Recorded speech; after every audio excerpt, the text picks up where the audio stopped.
Salut, j'espère que vous allez bien. Je vous retrouve pour une nouvelle vidéo fait maison, c'est moins cher. J'espère en tout cas que la toute première sur les... C'était quoi déjà? Ah oui, les repas de flemme. J'espère que cette toute première vidéo vous a plu. En tout cas, moi j'ai adoré la préparer. Je sais que j'ai beaucoup trop parlé au début. Donc je vais essayer de faire plus simple dans les suivantes.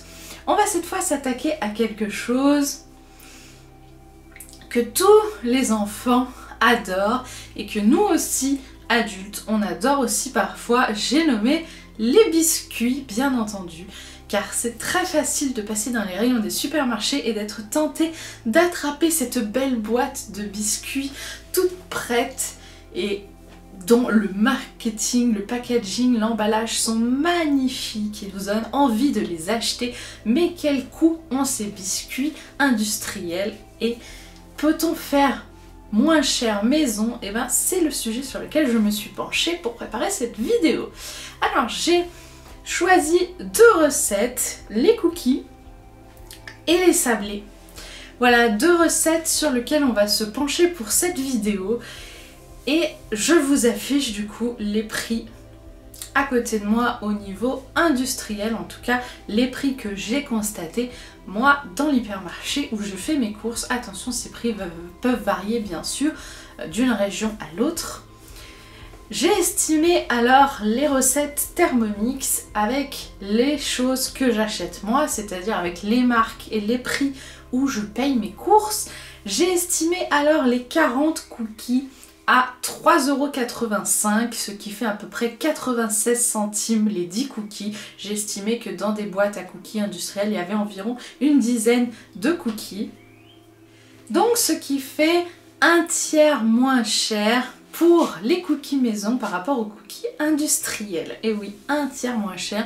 Et on peut réduire même jusqu'à 50% moins cher si on prend des ingrédients moins cher que les miens, c'est-à-dire que moi j'achète du chocolat noir Nestlé Dessert, j'achète du beurre Président, voilà, j'achète mes œufs, bon, marque Carrefour, mais élevage plein air qui coûte quand même pratiquement 3 € les 12. Donc après oui, si vous achetez des marques moins chères ou ces ingrédients moins chers ailleurs, bien sûr que le coût sera moins élevé, mais rien qu'avec ce que moi j'achète comme marque, ça fait déjà un tiers moins cher les cookies maison par rapport aux industriels. Alors pour les sablés, c'est tout autre chose. On est à 1,79 €, on a vu les sablés région, voilà, région Reflet de France, hein, les produits régionaux chez Carrefour, c'est Reflet de France. Donc 1,79 € les 12 sablés. C'est marqué sur le paquet là cette fois qu'il y a 12 sablés. Et moi je fais environ 20 sablés maison pour 2 € d'ingrédients. Donc vous voyez que pour presque le double de sablés, on a un prix qui est tout à fait raisonnable. Voilà. Qui est encore une fois un tiers moins cher. Maison, et ben c'est parti, arrêtons de parler prix et sautons directement à l'essentiel, la cuisine. Voilà. Hop, le Thermomix est là, il est prêt, regardez, il m'attend. Il n'y a plus qu'à commencer tout de suite. Les bons cookies maison et les sablés. Alors les sablés, j'en ai quasiment jamais fait. Moi j'adore les cookies, j'adore les madeleines. C'est vrai que les sablés c'est aussi super bon. C'est parti, on y va. Je commence par les cookies. Ma première astuce économie que je peux vous donner, c'est acheter du chocolat brut, même pour faire des pépites, plutôt que des pépites toutes prêtes.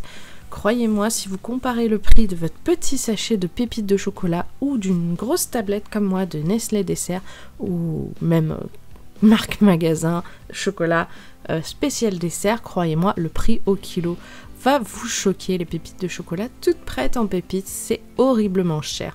Donc ma première astuce économie, évitez d'acheter des pépites de chocolat et broyer tout simplement du chocolat, des morceaux de chocolat dans un mixeur ou au couteau. Alors là j'ai mixé 2 fois parce que ça faisait vraiment des morceaux trop gros et j'avais envie de quelque chose de beaucoup plus petit.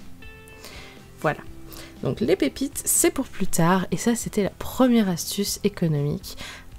les biscuits maison, bien entendu, ça demande énormément de beurre. C'est pour ça que j'ai acheté une grosse plaquette de 500 grammes. Alors maintenant, le beurre, vu que je fais pas mal de cuisine maison, ma deuxième astuce économique, ce sera acheter plus gros.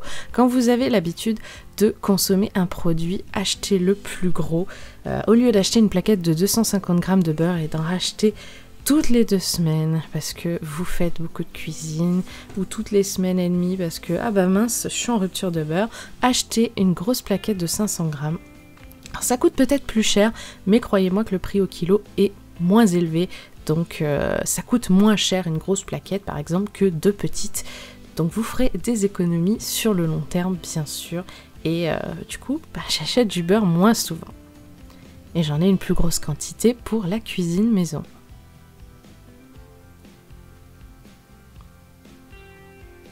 Faire des cookies maison, c'est aussi pouvoir contrôler bien sûr les ingrédients qu'on met dedans. La cuisine maison est meilleure pour la santé que la cuisine industrielle parce que nous on l'a fait et on va les consommer sur le moment. Il n'y a pas besoin de mettre de réhausseurs de goût parce qu'ils vont être consommés dans très longtemps. Il n'y a pas besoin de mettre de colorants chimiques, même si maintenant plus beaucoup d'industriels mettent des colorants chimiques, mais il n'y a pas besoin de produits pour faire en sorte que le cookie soit beau, qu'il sente bon, qu'il ait une belle couleur. Nous, voilà, c'est naturel, tous les ingrédients sont naturels et on sait ce qu'on a mis dedans. Voilà, il est temps d'ajouter les petites pépites et honnêtement, elles sont magnifiques. Comme d'habitude, les 2 recettes, bien sûr, sont dans la description sous la vidéo. Pour cette recette, je vais avoir besoin de 2 plaques de four. Heureusement, j'ai 2 plaques de four. Sinon, eh bien, ça va juste vous prendre un petit peu plus de temps de faire une cuisson.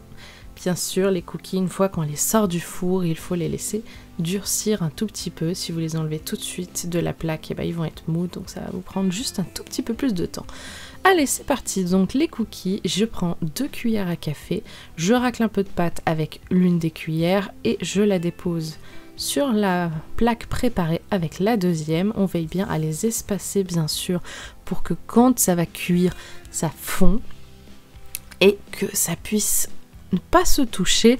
Alors si vous choisissez dans vos cookies de mettre des éclats de noix ou d'amandes, sachez que ça va empêcher le cookie de fondre autant que si vous mettez des pépites de chocolat seulement. Donc il va falloir les écraser un tout petit peu, faire des boules écrasées au lieu de faire des petites boules comme là.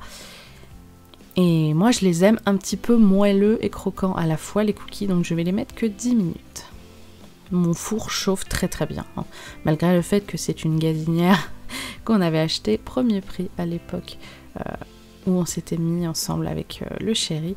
C'était pas une gazinière qui a coûté très très cher, mais ce four, c'est un four électrique hein, bien sûr, il est vraiment de très bonne qualité, il chauffe beaucoup plus que d'autres fours que je vois, par exemple mes beaux-parents, il chauffe beaucoup plus, alors qu'il a déjà 8 ans.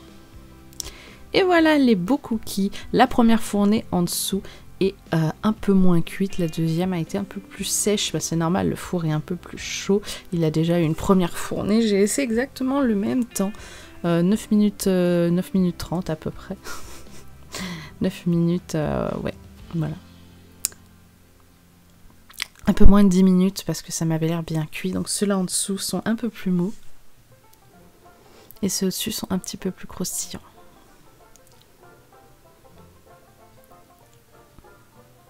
Allez, c'est parti. J'avais très envie de tester avec vous pour la toute première fois les sablés maison. C'est quelque chose que j'adore, les sablés maison. Mais j'aime pas quand ils sont trop secs. Alors c'est parti pour découvrir cette recette. Ce sera ma toute première fois, mon tout premier test de sablés maison. Alors sablé breton, attention. C'est pas n'importe quelle recette de sablé que Thermomix nous propose. Alors je m'excuse auprès des Bretons si jamais la recette de sablé n'est pas la recette authentique. Thermomix ont tendance à faire les choses un peu de leur façon et de ne pas vraiment se soucier des recettes authentiques.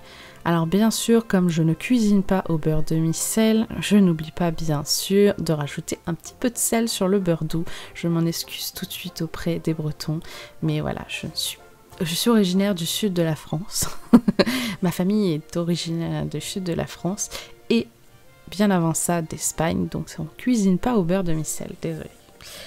J'ai préparé une petite plaque de four que j'ai nettoyée après les cookies, bien entendu.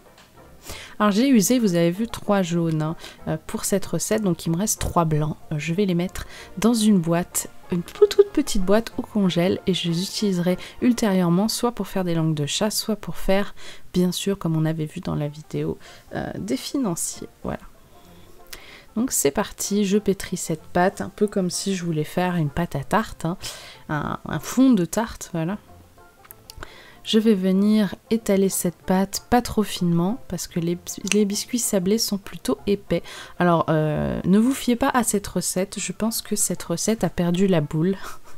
Je pense que cette recette a été mal faite. Quand j'ai lu la recette, je me suis dit, moi qui ai l'habitude de faire de la pâtisserie, je me suis dit qu'il y avait un problème parce qu'il demande une pâte de 1,5 cm d'épaisseur. Donc là, autant vous dire que je l'ai fait de 0,5 et ça me paraissait très épais. Donc 1,5 cm, c'est énorme, et il voulait qu'on fasse des ronds de 4 cm de diamètre. Ça ne correspondait pas en fait du tout au sablé qu'il y avait sur l'image. Donc moi, je me suis fiée au dessin de la recette, pas à ce qui était écrit. Donc j'ai fait des sablés, voilà, j'ai fait une pâte d'environ 0,4-0,5 cm. Donc là maintenant, 20 minutes au frigo avant de continuer.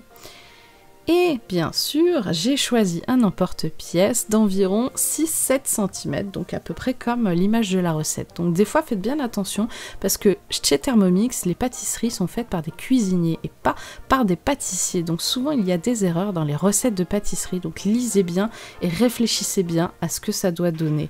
Voilà, parce que sachez que c'est pas un cookie. Lui, il va pas fondre et s'étaler dans le four. C'est un biscuit, voilà. Donc j'emporte-pièce ma pâte faite à la bonne taille, hein, parce que c'est quand même gros, hein. Vous voyez comment c'est épais? Eux, ils voulaient que ce soit 3 fois plus épais.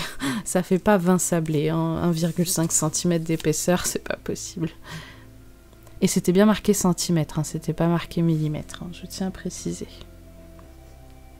J'emporte-pièce tout ça, une fois que il n'y a plus, voilà, je recolle un peu la pâte, je repétris vite fait avec les doigts pour refaire une petite pâte. Moi, j'aime pas perdre dans les pâtes comme ça. Quand je fais des biscuits, même à la période de Noël, j'aime pas perdre. J'utilise jusqu'à 100% de la pâte. Alors le chéri, lui, il aime bien quand il reste un tout petit peu la manger crue. Mais moi, j'aime pas. J'aime pas la pâte crue. Donc je vais essayer vraiment, voilà, de faire le plus possible que je peux. Et à la fin, je fais toujours ma petite galette témoin, j'appelle ça. C'est une toute petite galette que je fais à partir de ce qui reste. Et ça me servira à goûter. Voilà. Donc c'est parti pour le four. Et là, ben, c'est un peu plus que les cookies, bien sûr. Et il faut surveiller en fonction de comment on les veut, bien dorés ou pas. C'est mes tout premiers sablés maison. J'ai pas voulu les faire trop cuire, donc j'ai pas voulu les faire trop dorés, même si, voilà, il y en a certains, vous voyez, qui sont plus dorés que d'autres parce qu'ils étaient au fond du four. D'autres qui sont plus blancs parce qu'ils étaient devant la porte. Mais bon, voilà, c'est normal. C'est censé être un four à chaleur tournante, hein, je vous le dis. Il est programmé en chaleur tournante, mais il tourne pas très très bien.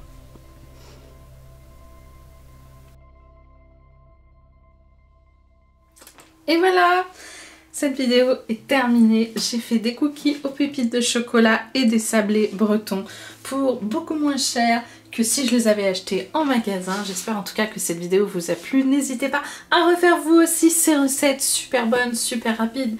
Enfin, rapide, non, super simple, pas compliqué du tout. Comme d'habitude, je mettrai le lien des recettes dans la description sous la vidéo. Si vous n'avez pas Thermomix, vous aurez accès uniquement aux liens, aux ingrédients, uniquement en cliquant sur le lien. Vous n'aurez accès qu'aux ingrédients, pas aux détails de la recette. Si vous êtes abonné à cookiedoo.fr, que vous avez un Thermomix, vous pourrez avoir accès à la totalité de la recette, l'enregistrer dans vos favoris, la programmer, etc. etc. comme d'habitude. En tout cas, nous, on va se régaler. Voilà, je vous dis à très bientôt sur les réseaux sociaux et à dimanche prochain pour une prochaine vidéo. Bisous tout le monde, cuisinez bien et surtout prenez soin de vous. Bye!